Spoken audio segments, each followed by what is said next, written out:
Hello and welcome to the two-man power trip of wrestling. My host, JP John Paz. With me today, very special guest, former karate champion, former kickboxing champion, former WWE superstar, former WCW superstar. He is, of course, the cat, Ernest Miller. Ernest, welcome in. How you doing? Hey man, I'm doing great. How about you? Very good, very good. Can't complain. What's going on in your world? What are you up to? Well, I'm doing the same thing, just enjoying life. I got the Cat's Corner podcast, as you can see. So I'm having some great guests on. So things are looking good, doing some great things. So, what's going on the show? What are you guys covering? Are you just covering wrestling? Are you covering everything? Are you running the gamut? You know what we are doing on my show? I got a co-host, Big Shug Ray. And we started out with wrestling conversations, but we end up talking about everything. So Love that. it's like wherever the wind blows. We start with one topic and just end up talking about a little bit football, basketball. I've had a couple of NFL players on my show. I had the karate champion host and old WCW guys. So we kind of spin the wheel, see where it lands, and talk about everything. How's it been? How do you like doing the podcast? It's fun.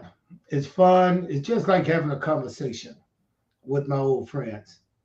It's like we have these conversations anyway, but we just don't have them live on a podcast. So I said, well, why don't we just, Zoom meet and talk about it, chop it up, and talk about some of the things that we was involved in back in the wrestling days, and from WCW to WWE. So it's just having a conversation with friends. Do you think it's different than how you would have thought it would have been, just as far as the podcast, like the experience of doing it? You know what? It's like when I don't do it, I'm feeling like I'm missing something. And then when I do it, sometimes feel like, oh, this is a lot of work. Hmm. Yep. Are you still doing karate? I think you mentioned to me the other day you're still doing teaching and stuff, right? You're still coaching? I'm still teaching karate, not as much as I used to, but I own a few karate dojos, and I'm involved in a couple of karate teams. So I'm still involved in martial arts. I think I will always be involved in martial arts. Because that's not just something. It's not a job. It's something that I really love doing. That's great that you're still involved because I feel like that's kind of your connection to wrestling, right? That's kind of how you got into the wrestling business because you were coaching. I wouldn't say that's how I got into the wrestling business. That's what brought wrestling to me, Hmm. and what they seen something in me, and they turned it into a pro wrestler. Absolutely. How did that journey begin? Was it through Eric Bischoff and teaching Garrett? It kind of it was through. I mean, the connection I had with, of course, with Eric was teaching his son karate. But it wasn't me teaching him karate that made Eric think that I would be a good pro wrestler. He got to see me teach his son. He got to see me involved with his son. He got to see me fight, compete. He got to see me as a person, and he saw a character in me, the cat. So of course he invited me down. So okay, we'll teach you how to do the rest. It's so interesting, like how that can happen. You know what I mean? It's like you never expected to be a pro wrestler, right? That was never on your Never, radar. never. I did not grow. I don't think it was one day. I started when I was 35. I don't think it was one day in those 35 years that I thought about being a pro wrestler. Wow. Were you ever a fan or ever into it at all or I no? was I when I was young, I was into it with my grandfather. My grandfather was a huge wrestling fan. He used to like people like Ox Baker, Ernest the Cat Lad, Dusty Rose.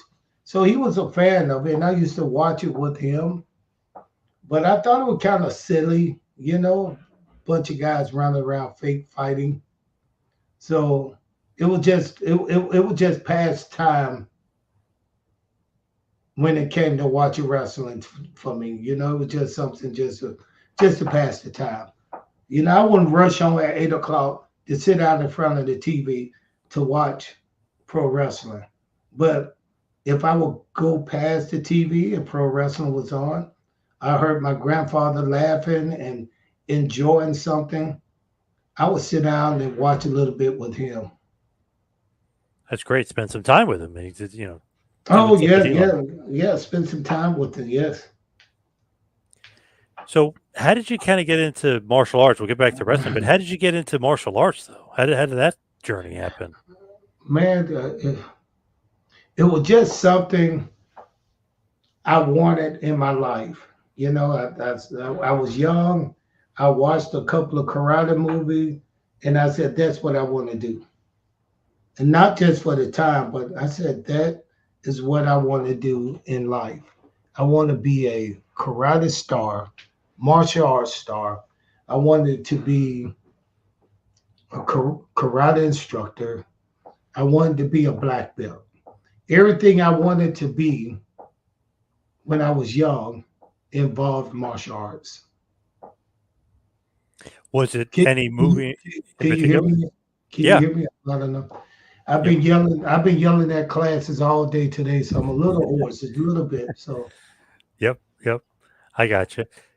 So, what was it specifically? Was it like a Bruce Lee movie, or was it just a bunch of different movies, or like what kind of got you it hooked? was a man. There was a bunch of movies in back in the '70s.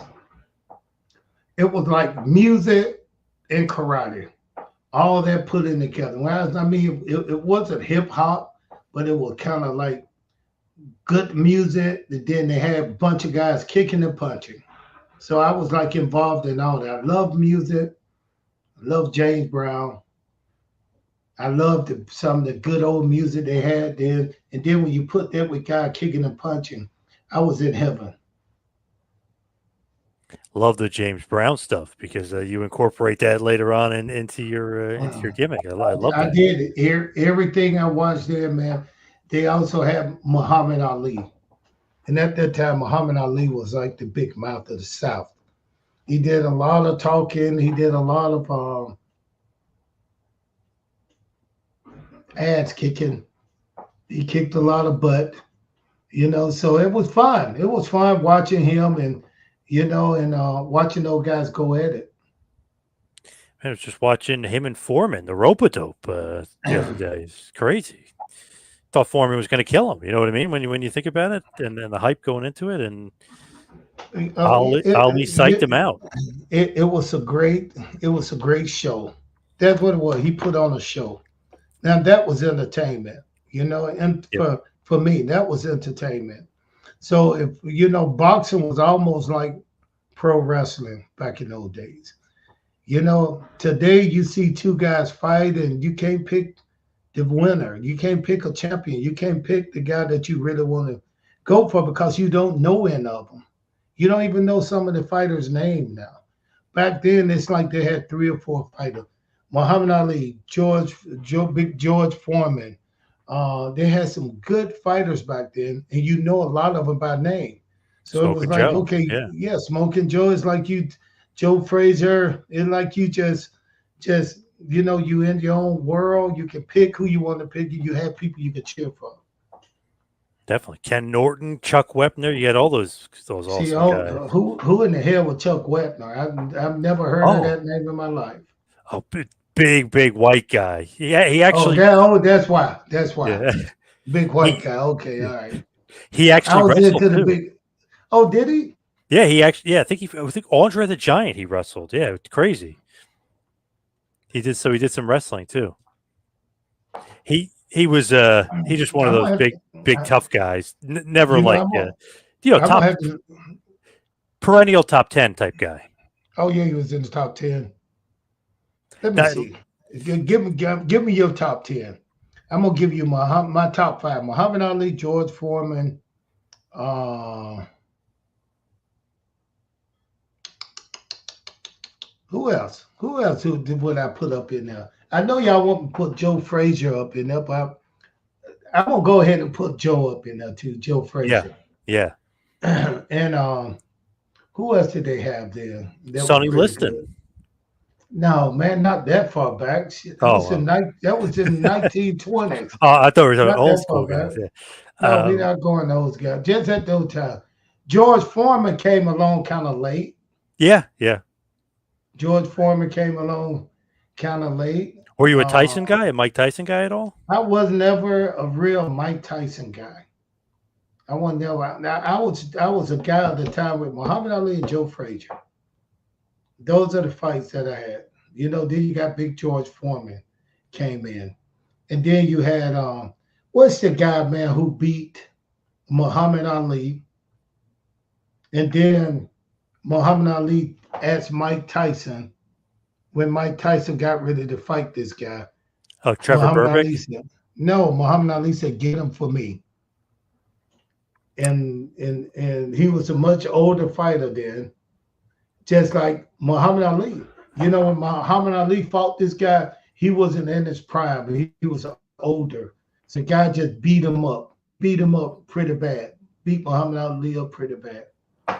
And then when the tide turned, and this guy got ready to fight a young fighter by the name of Mike Tyson. Mike Tyson just happened to be a big fan of Muhammad Ali. So when Muhammad Ali came into the ring and shook both hands, Muhammad Ali whispered to him and said, get him for me. Ken Norton was on that too. Ken Norton was one of my Ken Norton, favorites too. Ken Norton, I can't think of the old guy's name right now, but there was some hell of a fighters back then. Was it what wasn't Trevor Berbick? I'm trying to think who's the guy that No, it wasn't Trevor Berbick. Okay, you had the Foreman Grill. That's the big guy. He fought for a long time, right? Yep. Big George Foreman. Big George Foreman. That's the one he fought in Africa. Yep. And then after him came another guy, big goofy looking guy. Larry Holmes. Larry Holmes. There you go. Yes. Larry Holmes. Yeah. Yep. Yeah. Now remember, Larry Holmes kind of beat up Muhammad Ali when Muhammad Ali was old.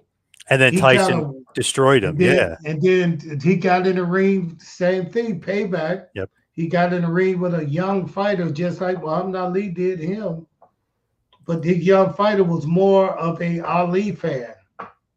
So when Ali asked this guy, shook his hand, said, get him for me, Mike Tyson knew what he was talking about. And remember, Mike Tyson beat him up in like 2 rounds. Yeah, killed Larry Holmes. Bad. Yeah. Damn. I had to think for a second there with Larry. Yeah, you're right. Yeah. Hey, you got to go back, man. Yeah. Now I know I don't know any of the great boxers now. Back then was heavyweight fighters. Now you got lightweight fighters, like Money Mayweather and those guys, Yep. For sure. Now, as far as going back to you and your career and everything, when do you adopt the Cat nickname? Is that early on, or when do you become, like, as far as the nickname the Cat?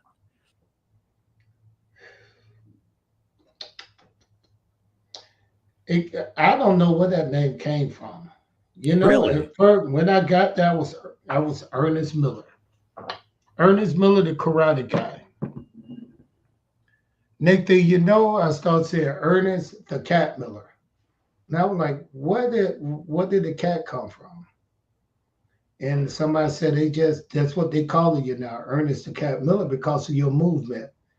How you move like a cat. You can do anything, you fast, you're swift. It's like a cat. So, I took it and ran with it. How did you get that kind of mobility and that moving like a cat? Like, did you play football? Like, what else did you do to kind of get that athleticism and kind of get that foot movement and be able to move like a cat? Karate wasn't the only thing I did.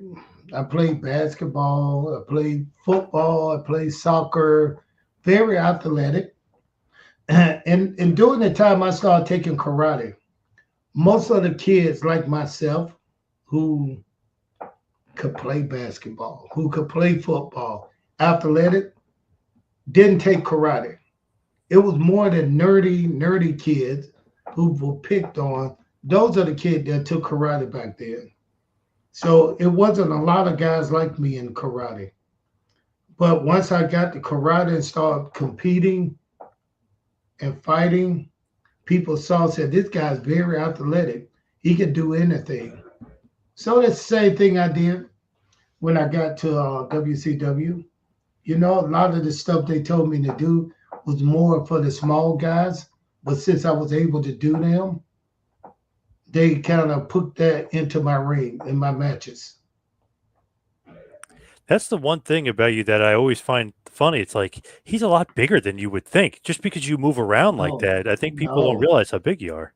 You know, when people saw me on TV, they got a view of me, just a view, just from TV. But then when they saw me in person, the first thing they always said, "Wow, you bigger than what I thought you were. I thought you were smaller." I said, "No."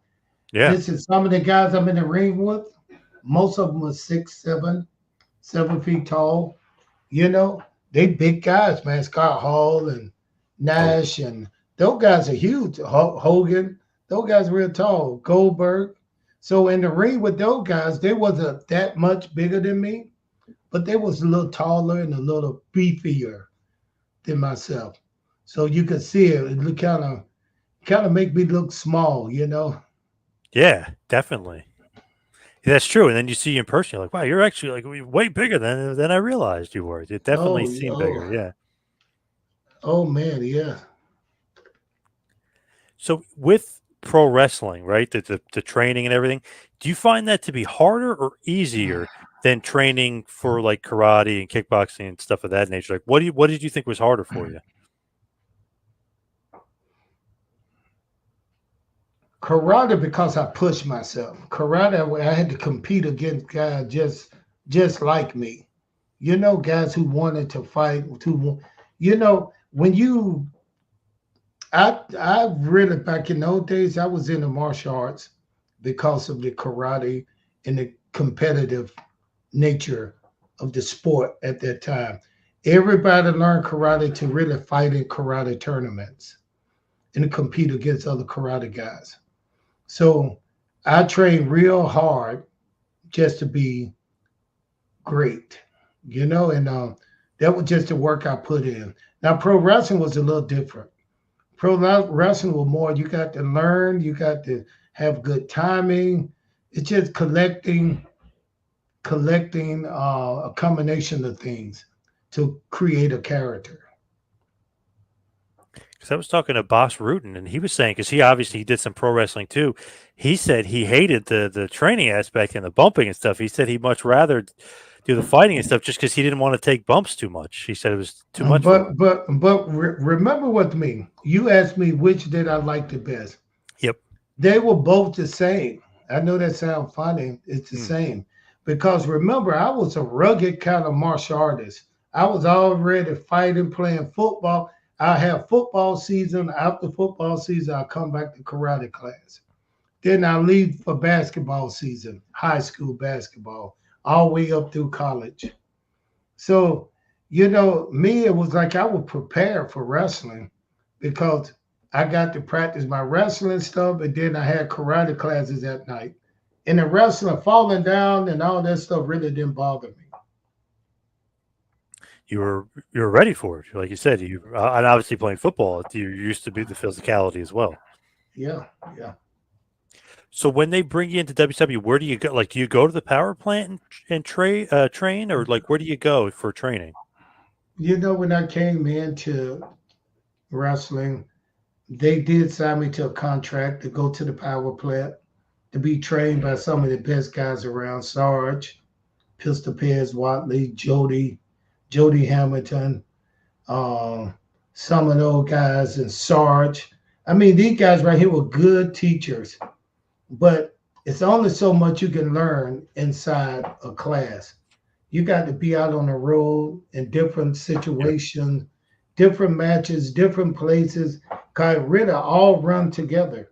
You know, it's not one particular thing. You know, it's not being good in a ring. It's not being able to take a wrist lock. It's about being able to hear the crowd, to feel the crowd, to use the things that you were taught to use.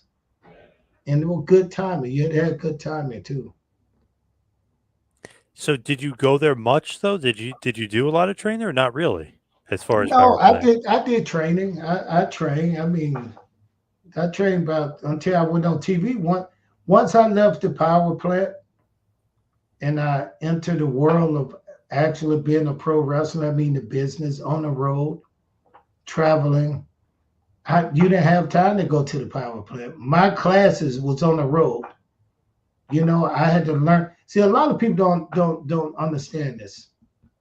But when I started wrestling, I was not wrestling to be a wrestler. I knew nothing about it. Hmm. Here I am. I get into the business of being a pro wrestler. I know what I've seen on TV. I can pick up stuff pretty easily, but I was not picking up how to entertain people, how to be an entertainer. That's something you got to get on the road. You got to be on the road. You got to travel. You got to mingle with the guys. You got to figure things out. What's going to work for your character? And remember, when I got in, I've never been a wrestler. I never worked in a small shows, indie shows, but everybody around me seemed to be like they were born into it. They had worked the small indie shows. They had worked the NWA, ECW, WWF. They back in WCW again. So these guys had, man, they had it all together. But I was one of the guys that I've never wrestled in my life. I didn't know what to do, but I got to learn really fast because I'm in the mix with the big guys, the big Yeah. thing. You know, it's like my first Monday night, I'm sitting in catering. I had only been there about 3 weeks, well, about a month and a half. Yeah, about 6 weeks. Been in the power plant. They called me to put me on Monday Night Nitro. So I'm walking around looking at everybody. And it didn't kick in right then. But then I went to the catering. I'm sitting and catering and I'm eating and I'm by myself eating at a table, looking at all these guys who I'm working with. I look over to my left, I see Ric Flair. Think about it. I grew up watching that Ric Flair. Everybody know Ric Flair. Then I see Hulk Hogan. Then I see Scott Hall. Then I see Nash. I'm seeing all these guys. And then what blew my mind when I saw Sid Vicious. When I saw him, I was like, man, I can't believe I'm here. What in a million years I would have never thought in a million years that this is the job I'd be doing at this time, wrestling. I thought maybe I was gonna be making some high flying karate movies, teaching about 10,000 karate kids. You know, that's what I thought my life was gonna be about. But life, it throw a monkey wrench at you a few times, and you're gonna either lay down or you're gonna get up and get over it and get to it. So here I am.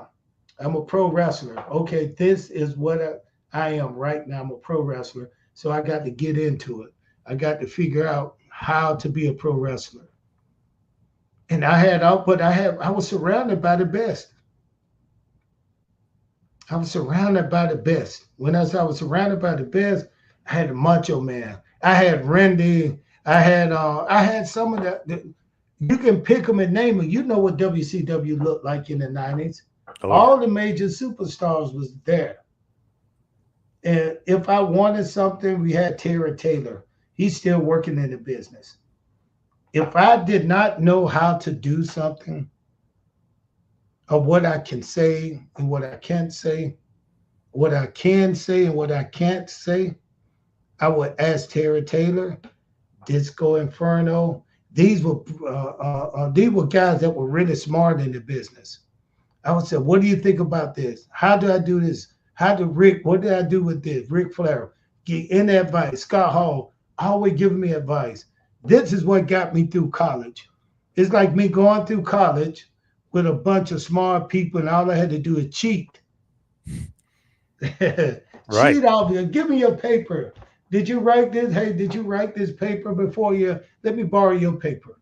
Let me borrow your book. Give me your tests, your answers on your test. This is what I had to work with. And I wasn't stupid. It's about being a hustler. It's about being someone who know how to make things work. You may not have it all, but you got enough to make it work. And that's what I did. I made it work. And I got over. I don't give a damn what people say. My name got over. I remember when they started calling 9 o'clock crew. That was the late time. That was the prime time. They will always call, hey, Ernest Cat Miller, just go to the ring and try to throw a chair or go to the ring or call your mama or just go there. Why? Because I was rating. The ratings was there with me. So when I went to the ring, they were trying to get the biggest pop that they could for that hour. So they had all the guys there that was pretty much getting over. Yeah, it's funny. It's like you said, you didn't really know the business, but almost like a natural because you were able to get over. You know what I mean? Like it takes Yeah. some people years. I've heard some wrestlers say, "Oh, it took me 8 years to figure this thing out and get over." And I mean, you were like a natural, pretty much, if you think about it. I was in WCW, I think, 5 years. I wasn't on TV, and I have been, and not saying I'm the only one to do that, because they had a couple of guys to do it. They had celebrities they would bring in to wrestle a match. But Yep. I didn't see Dennis Rodman. I didn't see him coming in every night to be a wrestler. He worked that little angle he had. But here I am. I got to learn the business, not just what you're doing in the ring, how you talk to people, who you talk to, who you can trust, who you can't trust. And these guys were angry. They were some big old guys, man. Let me tell you something. I don't know if you ever been in a locker room with a bunch of guys that's on steroid. Do you know how mean and how angry these guys are? Right. Yeah. It's just like being in a damn barn with a bunch of big, greasy, what animal could I say? Something big. Just being something big and something that can do some damage to you if they wanted to. So that was it right there. So I had to watch what I say. You had to watch what you do. You didn't want to, you wanted to walk that fine line of being a good guy, respectful, but you want to push it sometimes too. You want to say some things that get people riled up because it's supposed to be a fight. But it was hard to work with some of these guys because you couldn't tell when they were going to get angry or get upset. And you got to look at me. You got to understand this about me. I didn't give a damn who got upset. After a while, I did not care. And I didn't care because I'm the real deal. If they gonna get mad in the ring because some mistake or something, like when I first got there. When I first got there, I kicked someone, I threw a kick. It was a real karate shoot kick, and the guy ran into it, and they just ran into each other. I ain't gonna say he ran into it. The kick was a difficult kick. It was a jump, spin, around kick where you jump and you spin to 360 to the front, then hit the guy on the other spin around. So I did that kick, and they had never seen it. And the guy got his nose broken, and I was so I was so upset and apologetic. But it was some guys in the locker room who was angry. Hey, if he had hit me like that, I would have broke his neck. Scott Norton. I would have broke his neck if he had hit me like that. Like he never hit somebody and made a mistake. That happened to everybody. I would have got damn near knocked out in the ring because the guy told me, I'm going to throw you down and then I'm going to flip over. I'm going to drop my leg across your chest. He threw me down, put me in a place. I stayed there and I watched this fat fool flip over the rope, and I watched him all the way to his damn ass, big ass, sit on my damn head, and I was out for a couple of seconds because he sat on my head instead of landing across my chest. So Yep. things happen. I knew that things happen. He didn't try to do it. He apologized, and it just stung me a little bit. It didn't really knock me out. But you had people like Scott Norton who was just real mean, and he just had that energy. That was his persona, being big, angry, and strong. So he was the first person to say something about breaking my neck if I ever hit him like that. And I didn't say much because I didn't know what to say. What do you say to a guy you work with who a little angry that you made a mistake in the ring? I thought that's it. I made a mistake. So, okay, I made a mistake. All right. He said he was going to break my neck. Okay, we were down in Florida. I had been there 2 weeks. So I went with that. But then he did it again 3 weeks later. And this guy wasn't hurt. They were just saying I did a kick that would look real dangerous. And he said, well, if that guy ever, now I'm a different guy. I'm a different guy. I'm a nice, friendly, smiley face guy, soft-spoken, don't say much, really shy. But when somebody turned that light on, that red light, I'm a different guy. I'm somebody you don't want to see. Yeah. I'm that guy. I don't give a damn if 2, 3, 4. I don't care. I'm that guy. I was the guy growing up who real people picked on. They picked on me all the time because I was big, but I was young. I was quiet, had a soft voice, really soft. Yes, yes. Ernie, you want to play? Yes, yes. People couldn't hear me.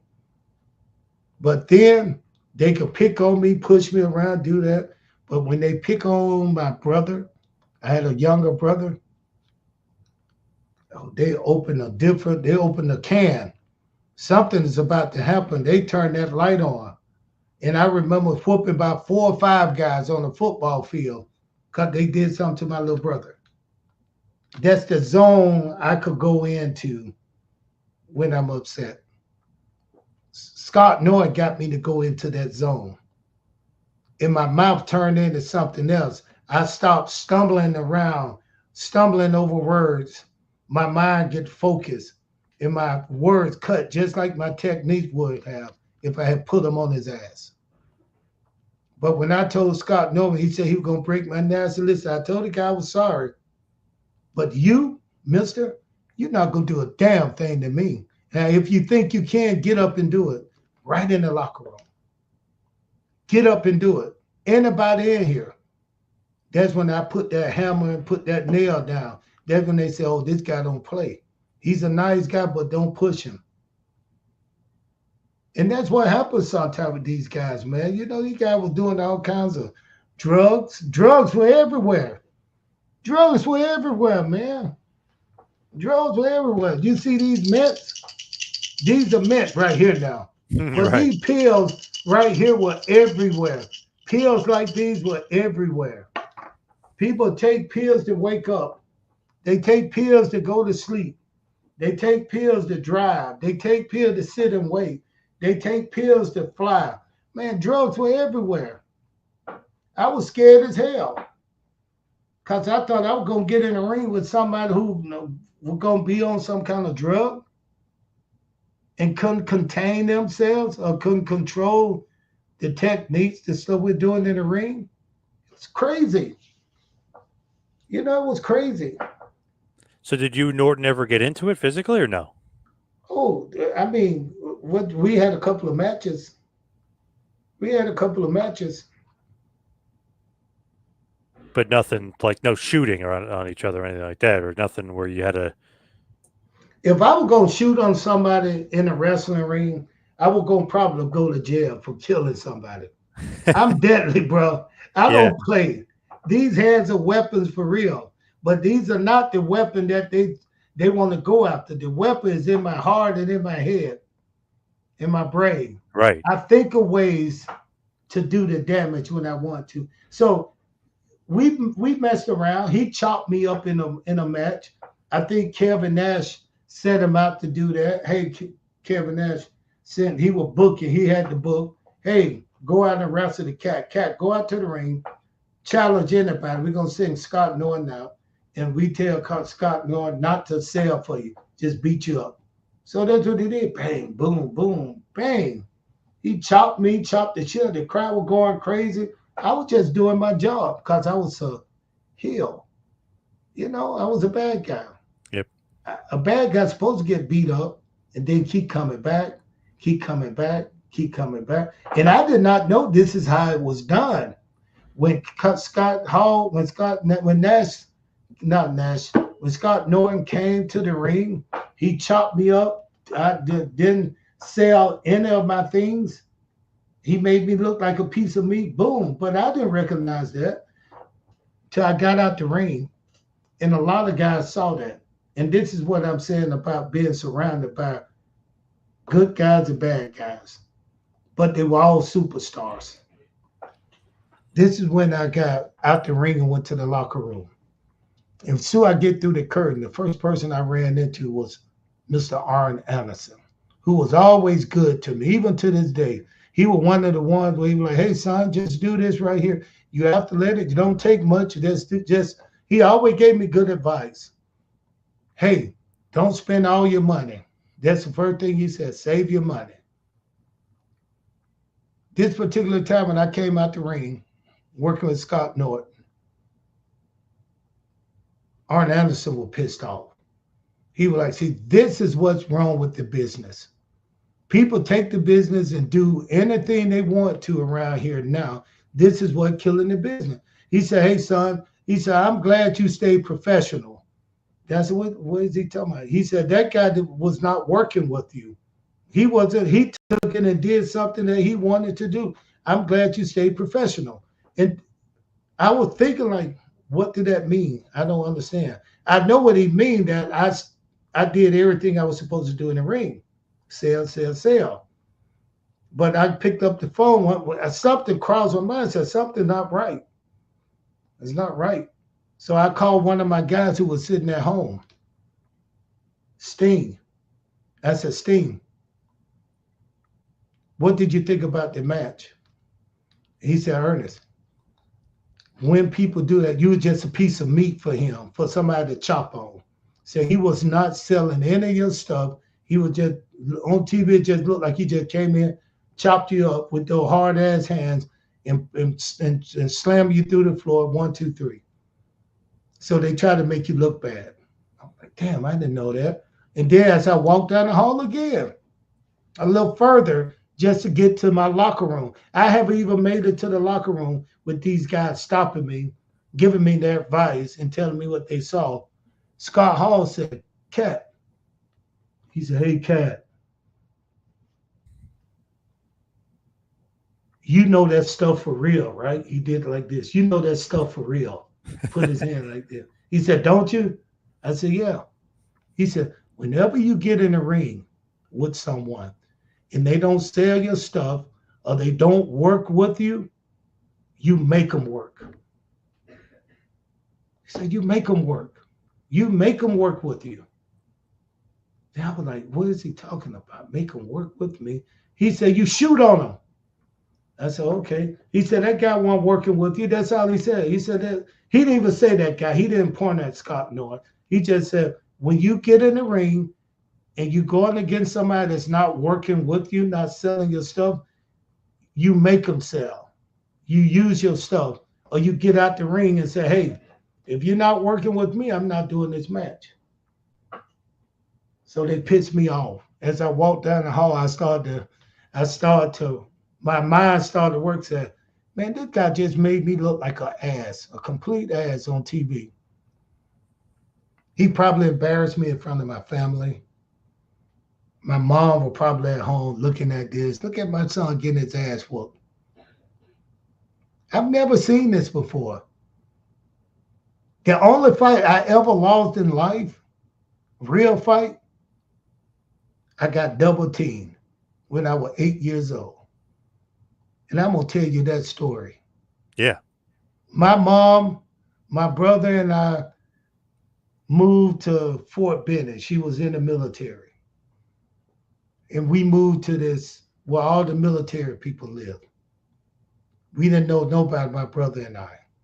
But it was a little playground right straight across this long, big field. But it was a house at the end of that field.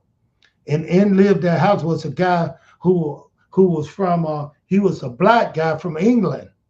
I couldn't even believe it. I never saw. Right. I never thought in a million years you could have a black guy that sound like him and to say he was from England. And this guy right here was a bully.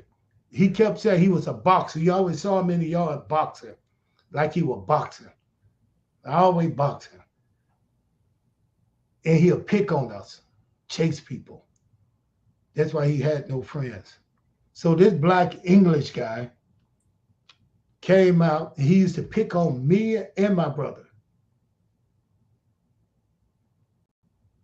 This guy came out, as we were walking, we were coming back from the park, and I saw him looking at us. And I told my brother, when he started walking our way, I told my brother, run home. So my brother ran home. He took off running. And the guy stopped me and said, what you got in your pocket? I said, why? He said, you got money in there? I said, why? He just reached in my pocket and took my money out. I kept walking, and my mom met me at the door. My mom was a strong lady. She didn't play. But she met me when I got to the door, and my brother had told her that this guy always picking on me, and I would never fight him back. And said, did he pick on you again? I said, yes, ma'am. She said, come on, let's go. And on the way out, she grabbed this black strap, like a belt. It was a belt. It's a belt, but it wasn't a belt. It was one of the things that my father used to shave, and he sharpened his razor on this leather strap. He was sharpening his razor on that strap. She picked that up. I'm walking proud. Boy, I'm tucking my pants down. I said, this English guy about to get his ass whooped all the way back. My mom gonna whoop his ass. we gonna get him. 8 years old talking. Soon we get there, the guy come out the house. I don't know why. He must have saw me and didn't see my mom. He came out the house and my mom told him to come over. And he came over and he stood right there and looked at me. And my mom said, why you keep picking on him? You like 14 years old and this kid's 8 years old. Why you picking on him?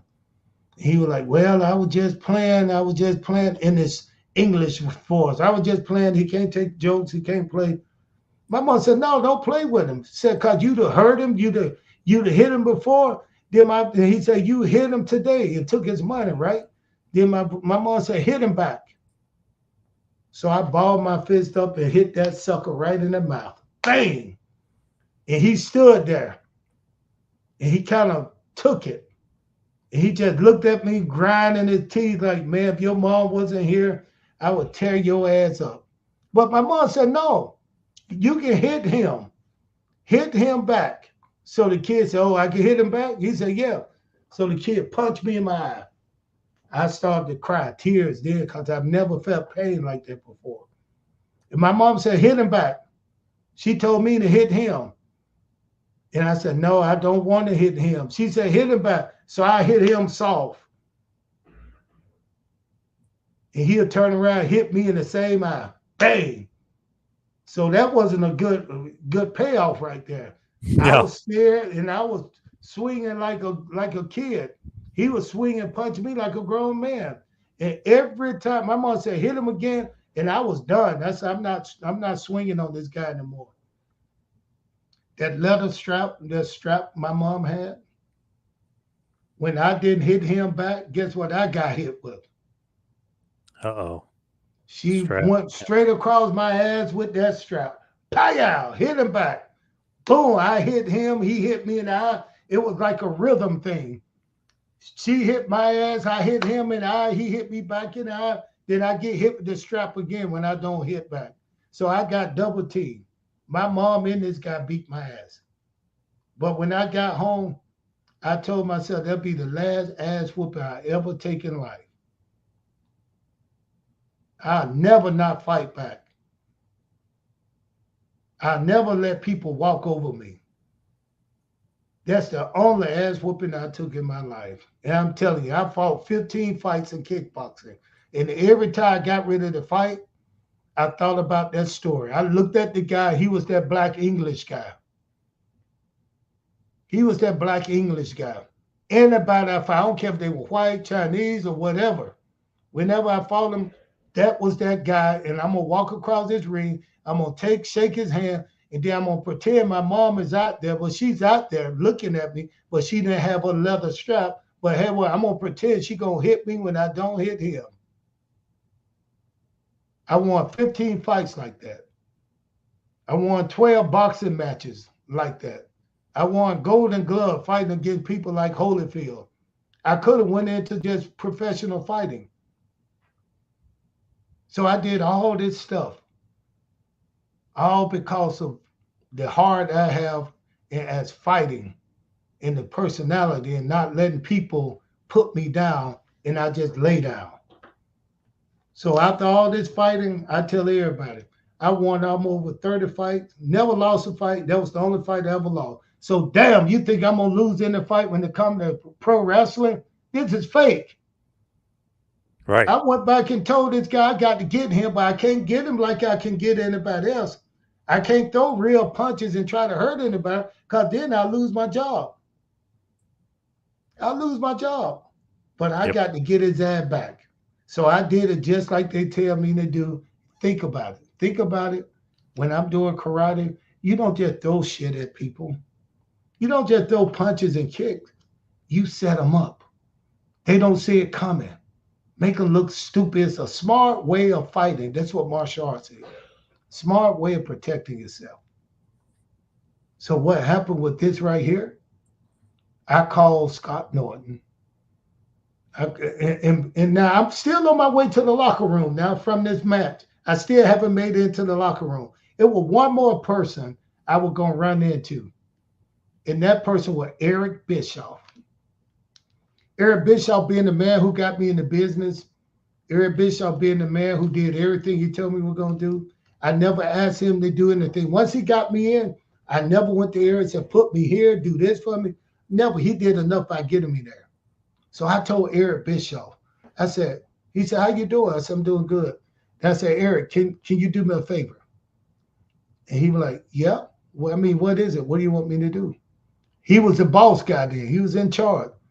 I said, I want another match with Scott Norton on Monday. He was like, what? He said, are you sure? I said, yeah, I'm sure. Can you? He said, okay, you got it. You got the match. So Eric Bischoff got the match. He got it set up. So this Monday, that whole week, I'm thinking about this match. When it come down and Arn Anderson were calling the match, Scott Norton was there sitting around with his muscles. His head looked like it was about 6 feet long, big old arms. You know what Scott Norton looked like. Strong guy, man. A bully. Huge. Yep. Bully, huge, man. Biggest white guy I've ever seen. But when I got Scott Norton in that ring and we went over just like we did before, and this is how you do it. You see the card, and the card will tell you who you gonna wrestle. The card will say, okay, Ernest Miller, the Cat versus Scott Norton. The booker, Arn Anderson. So we had to go see the guy who gonna call it up, who gonna put the match together. And they said, what do you want to do, Ernest? Boom. I said, see what Scott want to do. Who gonna get the win? Scott gonna get the win. But what are you gonna do? So I said, Scott told me he would say, I'm gonna chop, throw you down the same thing we did last week. I'm gonna do it. I'm gonna do that again. I said, okay. He said, now what do you want to do? Because it's a time where they give you your little shine. They got to give you a shine. You know what that means, right? Yep. They got to give you a spot Yeah. so you can look like you can win. So I told him, I said, in my spot, I don't want but 3 kicks. I'm gonna throw 3 kicks. The week before, every time I threw a kick, he just slapped it away, didn't sell the kicks. Cause they was worked kicks. This time I told him, this is the 3 kicks. 1 kick, after you chop me around, the first kick, I'm gonna go in the corner, I'm gonna do a sliding side kick, I'm gonna hit you in your chest. You just big man it away, just slap it away. Which I knew he was gonna do that anyway. Then I said, now the second time, I'm gonna slide back a little further, and I'm gonna try to kick you again. And I want you to just roar back just a little bit, just rock. It's big men don't like to go to the ground. You know, they don't like to bump. So there was no way he wanted to bump for me. But I asked him right up front. I said, now this third kick is coming a little different. I'm going to shoot this kick right at you, and you go down. And he kind of rolled his eyes. So what you mean I go down? Go down to your back. Flat to your back, and then when I come to get you, you can just chop me and finish. He was like, go to my back, take a bump. Yeah, take a bump on that third kick. Bang, the match was set. Later on that day, we get ready to go to the match. I stop and we go over again. I said, remember, first kick, slap it away. Second kick, roll back a little bit like you're about to go off your feet. The third kick I throw, you go off your feet. He said, okay. We getting ready to go out. It's time for the match. Boom, boom. We going out to the ring. Time for the match. Everybody getting ready. We're in the hall. I walk over to him again before we even go to the ring. Hey, I'm going to call you out. Now, remember, when you come to the ring, first kick, slap it away. No sell. Second kick, sell a little bit. Third kick, make me look strong. Go down. He was like, okay, with that little smart attitude, the little attitude, like, yeah, right. He go to the ring. Match start. Anything I do, I'm running around trying to get away from it. He chopping it. He'll catch me. I just stand still. He'll slap my arm. He chopped my chest. Had the skin were breaking, so I had bruises and red. The chest were open. He was just slapping me. I was selling everything he had. I was selling it. And I was telling myself, I was like, bro, you know, I fought in a 10-round match before. 10 rounds. 2-minute match to where the guy I was fighting was trying to kill me and I was trying to kill him. And I won that match. So there's no way just because you slapping my chest in a ring in front of a bunch of people, that's not going to stop the cat. That's not going to even hurt me. I can't even tell what the hell is going on. It's easy. We go through the match. He slapped me, chopped me again. He whereabouts chopped me. Big old head guy, about 320 pounds. He chopped me again. I'm selling. The whole crowd is in there now. Monday night. You know how Monday nights used to be back in those days. Oh, yeah. Remember, Monday night was crowded, sold out. It wasn't like AEW had the blackout. WWE got the blackout one side. We were sold out. So when the crowd got into it, it was loud. Every time he chopped in the crowd was like, woo, woo. They were just into it. Okay, the chopping is over. Now it's my time to shine. I set him up for the first kick. I stepped in, looked like Bruce Lee doing that sliding side kick where you pick your knee up, you kick the guy across the room. I pick my leg up, I kick at him. He slap it away. Ugh, like it wasn't shit. Second kick. I pick that knee up. I slide at him again to kick him a little harder. He did the same thing. He didn't even sell for me. He just slapped my leg down. And I told him, remember I told him, I said, listen, bro, This third kick, you got to go down. You got to. He didn't know I was trying to save his life. He didn't know he had just turned into that little black English kid that beat me up when I was 8 years old. Him and my mom jumped on me. He was everything I needed to know. Bruh, that side kick was straight up. I mean, when I threw that third side kick, it damn near ripped his head off. When he was going back to the floor, it was a kick you had to sell. If he had went down, it would have pushed him back.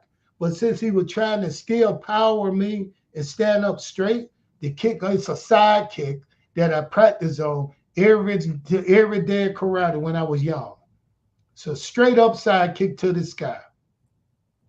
Hit the side of the foot, use the side of the foot, the side of the heel into the target. And you push with your backside. So you can try to make this guy push him through the roof. But this time I hit him with that kick, and the kick took him off his feet, and the shoes came off, his shirt came off, he hit the floor, and when he hit the floor, I picked him up. He was spitting out blood, and I said, "You okay?" He said, "Yeah." I said, "Thank you." He threw me off the rope. He knocked me down, threw me off the rope, chopped me, then suplexed me, and won. Beat me again, 1, 2, 3, but I had a smile on my face. The reason I had that smile, because I know I taught him a lesson and everybody else in that NWO locker room. When I got back there, Sonny Elno, who was not my manager then, he was waiting for me behind the curtain. He was like, "Man, that was a good match, man." He said, "That was a great kick." He said, "I've never seen Scott Norton take a bump like that for nobody." And I looked around and said, he had no other choice but to take a bump. It would have ripped his damn head off if he had tried to stand up against that. As soon as I said that, here comes Scott Norton. His shirt was ripped off, blood was coming out of his damn mouth. He was walking through like he was still Big Bear. He was still barely Bear, but he was walking through. He just walked right past me. I said, "Thank you, Scott." He walked right past me, went in the locker room. That was the time that he should have broke my neck if he was going to break my neck. Right. Because he got to feel something that he didn't have to feel. But this guy knew what was up. He knew they put him in position to do that.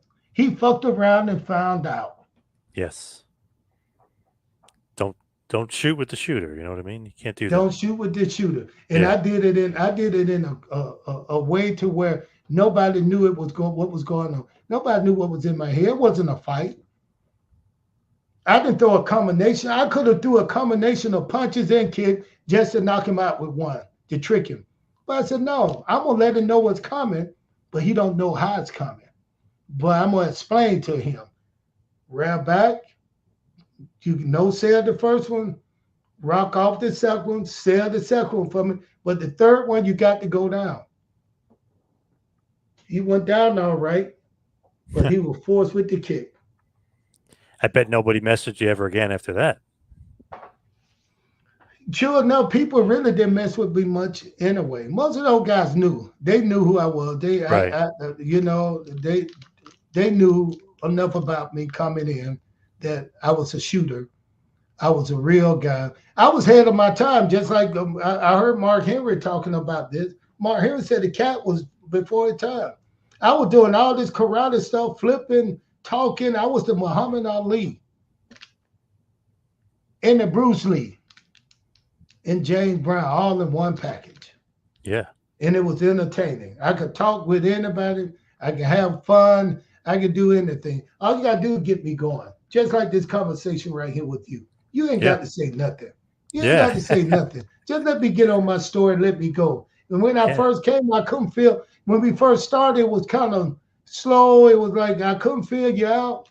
I didn't know what the hell you gonna say, who you are, but I thought, well, we get into the flow, just let me go. That's what I did when I fight, when you just let me go. Now I'm 61 years old. I still go to these karate classes that you talk about. And all the guys in there, 25, 30, they fast. They faster than I used to be the man in the whole. I used to be the man in the karate dojo there, whoop everybody. But now I'm like the older guy that's a little slow. So all I do is sit around when we sparring. I'll go around with everybody. Then I'll sit down and talk crap. Talk. Hey, y'all young guys want me to come out there and show y'all how to do it? To one of the young guys said, hey, they call me Uncle E, Uncle Ernest. Hey, Uncle Ernest, you don't do nothing but sit over there and talk. And I said, bro, I did one round. He said, just one round? I said, I don't fight anymore. I said, bro, I'm 60 years old. And guess what the young fella said? Damn, Uncle, I forgot you're 60. Because you still a threat. He better watch out. Yeah. He knows. He better watch out. He better watch out. But he knows, it seems like. It is crazy, though, like, when you think about it, like what Mark Henry was kind of saying, you didn't know, like, as far as you coming in, like, okay, he has a karate background, but who knew, like, such a good talker, such a good entertainer, could do the funny dancing, has the great catchphrases. Like, I feel like that just came very quick to you, and you kind of got the sports entertainment side of things really quick. You know what? That was quick. I mean, that when you're having fun, you're having fun. Yeah. And I was having fun. I'm one of the guys, if I'm enjoying myself, you're going to get the best of me. You're going to get all the love. You're going to laugh. You're going to have fun. But if I'm not enjoying myself, it's not. And I'm going to tell you the differences. When I was in WCW, they let me free. They let me be free to come up with ideas, to do this. I was having fun. The crowd was loving me with all this stuff. The James Brown stuff, something I came up with. You know, the dancing, the call my mama, that stuff I came up with. Because I was having a good time and I wanted to entertain not just the crowd, but the guys in the locker room. We was all friends. Now, when I got to WWE, it was totally different. That's just like going from a public school going to a private school. There's only a few guys hanging around and they look like they mad at you because you're there. It was just different, man. Being around Vince McMahon was just different. Been around Vince McMahon, been around Pat Patterson, been around these guys up there, man. It was different. I knew it was different because before I went up there, I had friends to tell me, Cat, you better be careful up there. I really did not want to go up there. Johnny Ace called me and say, hey, you will do good up here. I had just got a contract to where I was getting paid $5 million. All I had to do is sit home for the 2 years and get paid from WCW. Right. Now, once I got paid, completely paid from that, they said, hey, you want to come up here to WWE or WWE? I said, yeah. John Ace. John Ace called me about 2 or 3 times. He said, come up here and do a dark match. And I said, why do I do a dark match? He said, because they just want to see you. He said, Vince did not watch WCW. I said, no, he didn't watch. He said, no, he don't know who you are, but he could tell. I could tell he'll like you. So I went out there. I had a dark match against Norman Smiley, another black Englishman. Yeah. But this one I like. I like this one. Norman and I are still friends. So I had dark match. Boom. Then they moved me in. They said, you got a job. Then they put me behind the comment. They put me in color commentator. Something I knew nothing about. People think you just get out there and talk. No. You don't just get out there and talk. You get out there and headphones. Guess who is in my ear? Guess who talking to me, telling me what to say? Vince. Guess who talking to me, telling me how to look? Guess who talking to me, telling me good job, slow down, do this? Vince McMahon. How much fun was that? Doesn't sound not much. It wasn't that fun. It was not that fun. I hated it. I wanted to wrestle more, but they had too many guys on contract. They were pushing John Cena, trying to get him through the roof. They were pushing all the WWE guys, trying to get them over. They didn't have time to start with a guy who just came from WCW, although Vince McMahon really acted like he liked me. But I was scared. And I'm going to tell you what I was afraid of. I was afraid I was going to have to kill somebody up there. When I got there, I heard all the rumors. This guy's gay. This guy's gay. this guy gonna want you to do this. He gonna ask you to do this. If you want to get a job and do this, you got to go sleep with this guy. They already told me. The guys already told me. They already told me what to expect when I went up there. But I said to myself, maybe I shouldn't go because I'm not like that. I'm not going to kiss somebody's ass to work when I know I'm good. I'm not going to kiss nobody's ass when I know I'm good. I was great. So why should I have to kiss somebody's ass or do some other old crazy stuff just to get put in the angle? I was not going to do it. And I knew right then, if somebody ever approached me like that, I was ready to knock somebody's damn head off. And every time somebody approached me, things were just out of order. I said, there's no way I could work at this position. There's no way I can have fun up here because I can't let my guards down. Pat Patterson had a birthday party up there. They ordered a cake for him.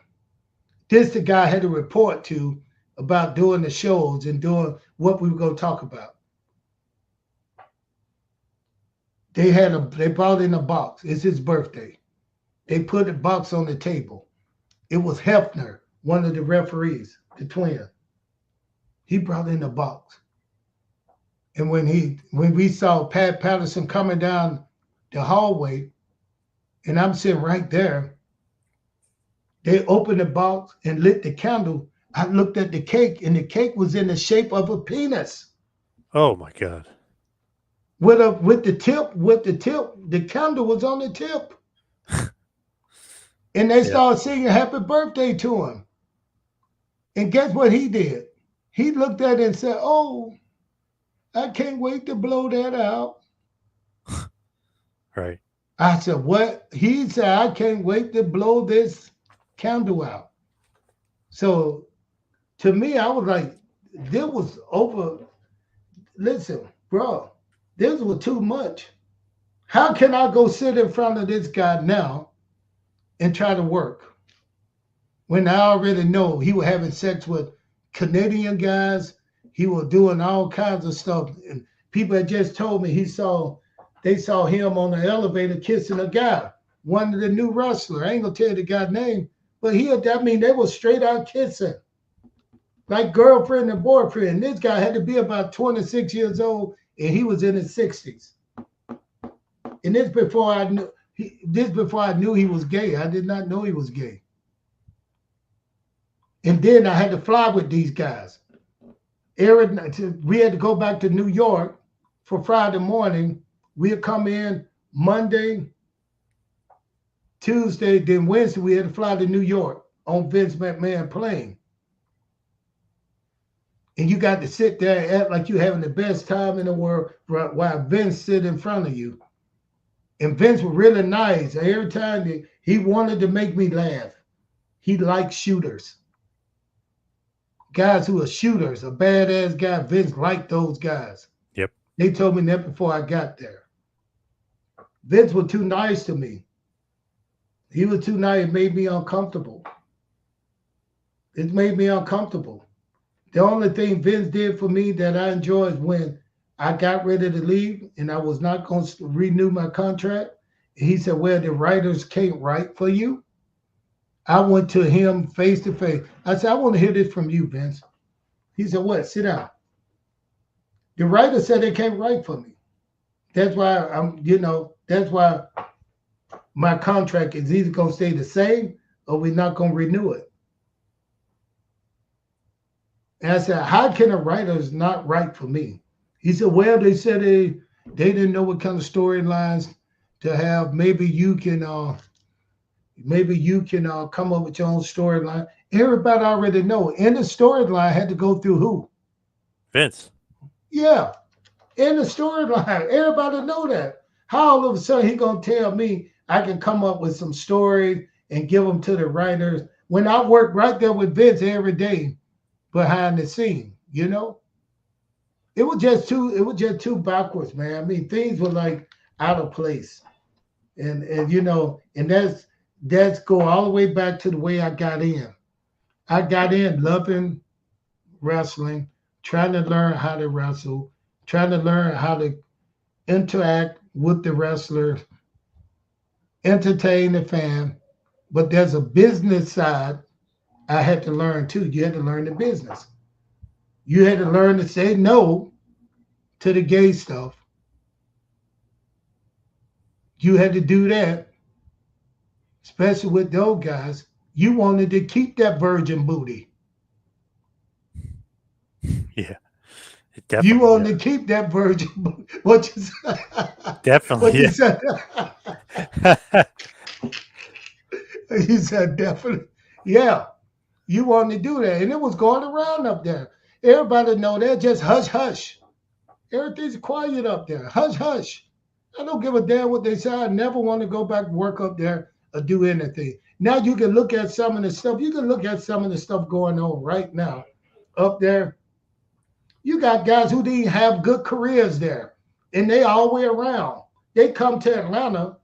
They come to Atlanta, a black city, and I ain't see no black superstars, legends in the audience. You got man, come on. You got so many. You got Booker T could have came down. You got Ron Simmons could have came down. You got you got Thunderbolt Patterson right here. They just put him in the Hall of Fame. Why y'all didn't invite him? But y'all got. I like the guys they have. Don't get me wrong, but they did not have no representation of the black community here in Atlanta. And I just think they should have. People like, why weren't you there, Cat? I wasn't there because I had other things to do. But I would have liked to see. I saw the black mayor. Atlanta got a black mayor. He was here. I saw the three black girls. What was they doing? They were Bad Blood was the pay-per-view. Yeah, they were hosting. They were hosting. Then you saw in the back, you saw every what? Damn near every black rapper in Atlanta in the behind stage, right? Yep. My kids don't listen to them because the music is not what my kids listen to. You got people here that kind of much more impressible, not impress other people, but you got people here that are more TV ready for the younger crowd that could have been projected that day too, or been on the show, or been represented of. I don't even know how to word it because I don't want to sound like I'm an angry guy because I wasn't there. But I'm just saying, it never represented us like I thought it should, you know. And they got a lot of black wrestlers, but when they have a time to step up and say, you know what, we going to Atlanta. I know what they were saying. We going to Atlanta. The mayor is black. It's about 40 to 60% black. So this is what we're going to do. We're going to put the three black girls around the show. We're going to put a couple of black guys on there to wrestle. We're going to show the black mayor shaking hand with Triple A. We're going to show all the music, black hip-hop rapper guys. I don't even listen to no damn rap. We're going to show the rappers, music guys in the back, who all they do is sing and rap about what? Money, sex. So that's what he wanted to project. But then when it came to, hey, we got all these legends here. Yeah, we got all the legend here. Okay, he's good. I like him. He is a legend. Yeah, he's great. That's one of my best friends. But wait a minute, where's Booker T? He should have been set right there in the legend too. Where's Harlem Heat used to live here? Stevie Ray. Stevie Ray could have been there. He's in the Hall of Shame. Where's Thunderbolt Patterson?